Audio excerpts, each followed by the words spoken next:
আমাৰ পূজা শেষ হোৱাৰ পিছতে হ'ব 8টা বা 9টা মানৰ ভিতৰত আৰম্ভ হ'ব। গাঁৱৰ মানুহৰ নাটক কেনেকুৱা ধৰণে কৰে তো বৰষাবাই প্ৰথম কথা এইখন ষ্টেজৰ পৰাই মানে যাত্ৰা আৰম্ভ কৰিছে নাটকৰ।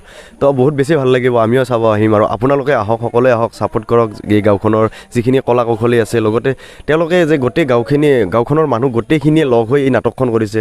আৰু আচৰিত কথা যে গোটেই গাঁওখনত গোটেইখিনি বিভাগৰে মানুহ আছে। সঁচাকৈ আমি এতিয়া মিউজিকত আমাৰ বিকাশ আছে, কপিলহঁত আছে বা মঞ্জিত আছে। মঞ্জিত আংকিকা নাট প্ৰতিযোগিতা অকণ বেলেগ ধৰণৰ হয়। কৈছে নোৱাৰিবি নেকি? নহয় মই পাৰিম, মোৰ এটা কনফিডেঞ্চ আছিল। ক'ব লাগিব সেই কনফিডেন্সটো ইয়াৰ পৰাই পোৱা গৈছে। সঁচাকৈ সেই কনফিডেন্সটো কিন্তু এই গাঁওখনৰ পৰাই মই পাইছিলোঁ। আৰু বেছি ভাল লাগিছে এইখন গাঁৱত আচলতে মই ছোৱালী নহয় বোৱাৰীহে, আৰু বোৱাৰী হৈ প্ৰথম ষ্টেপ মই আগবঢ়াব বিচাৰিছোঁ, সেইকাৰণে বেছি ভাল লাগিছে। উত্তৰ তুমি আগতে মোক দিয়া। মোৰ দেউতাই তোমালোকৰ ঘৰত ছোৱালী দি এনে কি অপমান কৰিছিল যে আজি তোমাৰ মাতৃয়ে মোৰ দেউতাক কুকুৰৰ দৰে খেদি দিছে। যৌতুকৰ কাৰণে যি আমাৰ বোৱাৰী বা কিছুমান নাৰী বহুত নিৰ্যাতিত হয় দুখীয়া পৰিয়ালৰ, এনেকুৱা আধাৰতে আচলতে এই নাটখনৰ সমগ্ৰ কাহিনীটো চলি গৈছে।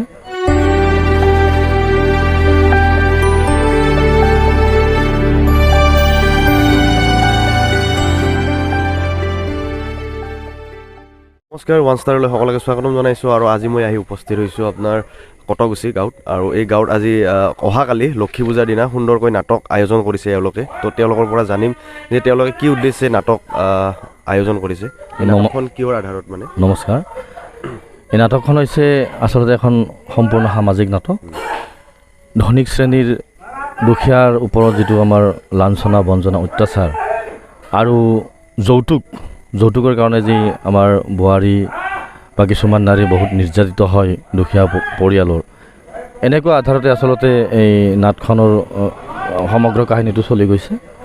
তাৰে ওপৰতে আচলতে নাটখন আধাৰিত ভৱেন বৰুৱাদেৱৰ। আৰু সেইখন নাট আমি এইবাৰ আমাৰ কটগুচি ৰাইজে পালন কৰা লক্ষ্মী পূজা উপলক্ষে আমি কৰিবলৈ ওলাইছোঁ। মানে গোটেইখিনি মানুহ মানে গাঁৱৰে আপোনালোকৰ, মানে বেলেগৰ পৰা নাহে মানে? গোটেইখিনি আমাৰ গাঁৱৰে, গোটেইখিনি মানুহে সহযোগ কৰে। সহযোগ কৰে নিশ্চয়। আচ্ছা, আৰু বিশেষ চৰিত্ৰ কেনেধৰণৰ আছে এই নাটকখনত আপোনালোকৰ? নাটখনত আছে এজনী বোৱাৰী, তেওঁৰ ওপৰত অমানসিক অত্যাচাৰ চলে। তেওঁৰ দেউতাক অকলে, মাতৃ নাই, সৰুতে ঢুকাইছে। দেউতাকে বহুত মানে কষ্টৰ বিনিময়ত তেওঁক ডাঙৰ দীঘল কৰি এঘৰ ধনী মানুহৰ ঘৰত বিয়া দিয়ে। ধনী মানুহে দুখীয়া মানুহৰ যিটো তেওঁলোকৰ যৌতুক মানে তেওঁলোকে বিচৰা ধৰণে দিব নোৱাৰে, তাৰ কাৰণে তেওঁলোক নানান অত্যাচাৰ কৰি তেওঁক খেদি দিয়াৰ মানে চক্ৰান্ত কৰে আৰু নতুনকৈ বিয়া পতাৰ মানে যৌজা চলায়। তাৰপিছতে আকৌ কি হয় যে ছোৱালীজনীক সমাজৰ কিছুমান দুষ্ট চক্ৰই এনেকুৱা মানে আলাই আথানি হোৱা ছোৱালীক মানে বিভিন্ন বেয়া দৃষ্টিৰে চাব লয়।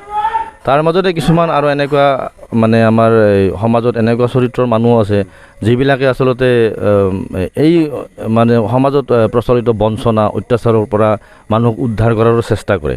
তেওঁলোকে তেওঁক পুনৰ আগৰ ঘৰখনত তেওঁক সংস্থাপিত কৰাৰ কাৰণে চেষ্টা কৰে বা সংস্থাপিত কৰি দিয়ে। এইখিনি আমাৰ মানে নাটখনৰ থুলমূল কাহিনী। উপস্থিত আছে বৰষাবা, আৰু সকলোৱে চিনি পায় যে বজালীৰ গৌৰৱ বৰষাবা, সকলোৱে চিনিয়ে পাই চাগে, আপোনালোকে গমেই পাইছে। এইবাৰ এইখন কি আছিল মাইমত যে এৱাৰ্ড পালা, নেশ্যনেল এৱাৰ্ড? হয়, মই ভাৰত চৰকাৰৰ পৰা মোকাভিনয়ত মই স্কলাৰশ্বিপ পাবলৈ সক্ষম হৈছিলোঁ এইবাৰ। আমাৰ নাটকখনৰ নাম তেজে ধোৱা গামোচা। আৰু এইবাৰ পোনপ্ৰথমবাৰৰ বাবে নহয়, মই খুব বোধহয় তেতিয়া ক্লাছ 8ত আছিলোঁ। ক্লাছ 8ত থকাৰ পৰাই মই প্ৰথমখন নাটক কৰিছিলোঁ অন্ধ দেৱতা, আমাৰ ইয়াতে কৰিছিলোঁ।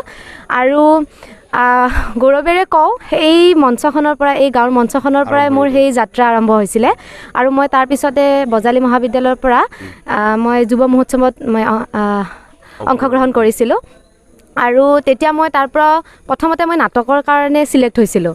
আৰু যেতিয়া মোক কৈছিলোঁ যে তই কেনেকৈ নাটক কৰিবি, তেতিয়া মই কৈছোঁ নহয় মই গাঁৱত কৰোঁ। তাৰ ভিতৰতো এটা কথা আছিল যে MSR নাটকবোৰ অকণমান বেলেগ ধৰণৰ হয়। তাতে কৈছিলে নোৱাৰিবি নেকি, একাংকিকা নাট প্ৰতিযোগিতা অকণ বেলেগ ধৰণৰ হয়। কৈছে নোৱাৰিবি নেকি? নহয় মই পাৰিম, মোৰ এটা কনফিডেঞ্চ আছিল। ক'ব লাগিব সেই কনফিডেন্সটো ইয়াৰ পৰাই পোৱা গৈছে সঁচাকৈ সেই কনফিডেন্সটো কিন্তু এই গাঁওখনৰ পৰাই মই পাইছিলোঁ আৰু মই সদায় ক'ৰবাত গ'লেও মই সেই কথাকে কওঁ যে সেই কনফিডেন্সটোৱে পাইছিলোঁ কিন্তু যোৱা কেইদিনমান আগতে যেতিয়া হঠাৎ মোক প্ৰাঞ্জলে ফোন কৰিছিলে যে আমাৰ গাঁৱত এইবাৰ আকৌ নাটকখন হ'ব যিহেতু কৰোণাৰ বাবে হওক বা তেনেকুৱা বহুত কাৰিকৰীৰ বাবে হওক আমাৰ 2 বছৰ মানে 3 বছৰে হোৱা নাছিলে আমাৰ গাঁৱত নাটক মই কৈছিলোঁ হ'ব পূজাৰ বন্ধত যিহেতু ঘৰলৈ যামেই এইবাৰ নাটকখন কৰিব পাৰিলে এনেও খুবেই ভাল পাম মই তাৰ ভিতৰতো এতিয়া নাটকখনৰ আমি ৰিহাৰ্চেল এতিয়া চলি আছে খুব মানে ভালকৈ চলি আছে আৰু অহাকালি নাটকখন আছে আৰু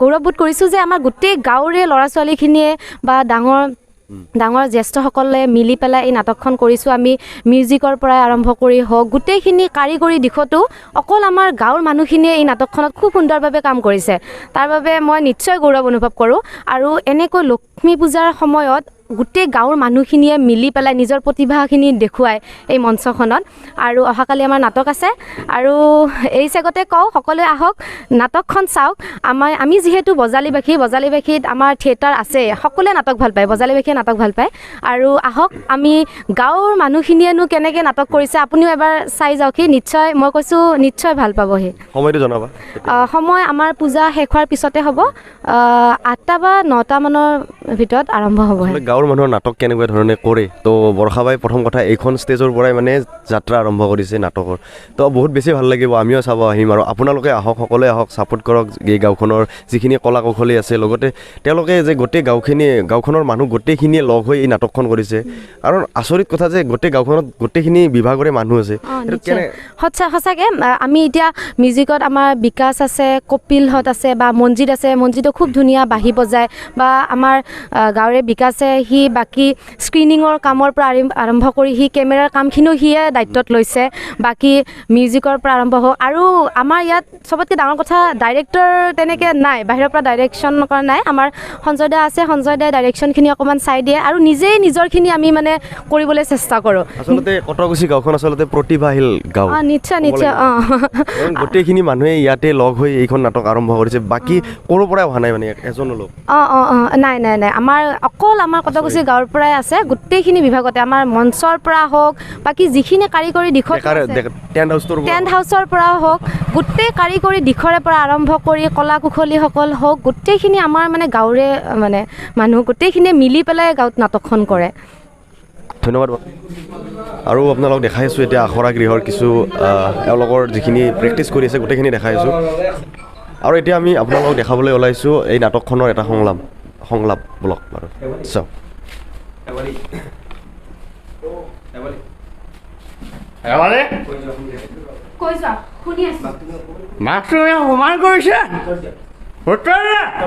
উত্তৰ তুমি আগতে মোক দিয়া মোৰ দেউতাই তোমালোকৰ ঘৰত ছোৱালী দি এনে কি অপমান কৰিছিল যে আজি তোমাৰ মাতৃয়ে মোৰ দেউতাক কুকুৰৰ দৰে খেদি দিছে বা মোৰ দেউতাক অপমান কৰিলে একো নহয় কিন্তু তোমাৰ মাৰ আগত অকণমান উচ্চ স্তৰে কথা ক'লে অপমান বোধ হয় কিন্তু কিয় সকলো মান সন্মানৰ অধিকাৰী কেৱল ধনীসকলহে নেকি গৰীব দুখীয়াৰ কি মান সন্মান একো নাই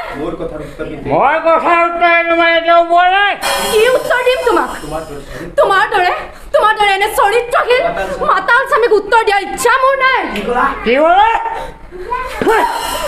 কালি আপোনালোকে সম্পূৰ্ণ নাটকখন দেখাবলৈ পাব আৰু আমাৰ লগত আছে বাইদেউ তো বাইদেউ আপোনাৰো অভিনয় আছে ইয়াতে আছে আচলতে আপুনি ঘৰৰ পৰা আহি এনেধৰণে নাটক কৰি আছে তো বহুত বেছি ভাল লাগিছে যিহেতু সকলোখিনি ইয়াৰে অভিনেত্ৰী গোটেইখিনি গাঁৱৰে কি ক'ব মোৰ ভাল লাগিছে আৰু বিশেষকৈ এই কাৰণত বেছি ভাল লাগিছে এইখন গাঁৱত আচলতে মই ছোৱালী নহয় বোৱাৰীহে আৰু বোৱাৰী হৈ প্ৰথম ষ্টেপ মই আগবঢ়াব বিচাৰিছোঁ সেইকাৰণে বেছি ভাল লাগিছে ধন্যবাদ সকলোৱে কালি দেখা পাব এওঁলোকৰ যিখন নাটক গোটেইখিনিয়ে দেখা পাব আৰু আমাৰ লগত উপস্থিত আছে ইয়াৰে খুৰা কি ক'ব দাদা আপুনি কালি আহিবা বঢ়িয়া ভাল নাটক এখন আমি ৰাইজক সেই কৰিম বুলি ভাবিছোঁ কি হয় দেখা যাব কালি নেকি নাটকখন বঢ়িয়া সুন্দৰ ধন্যবাদ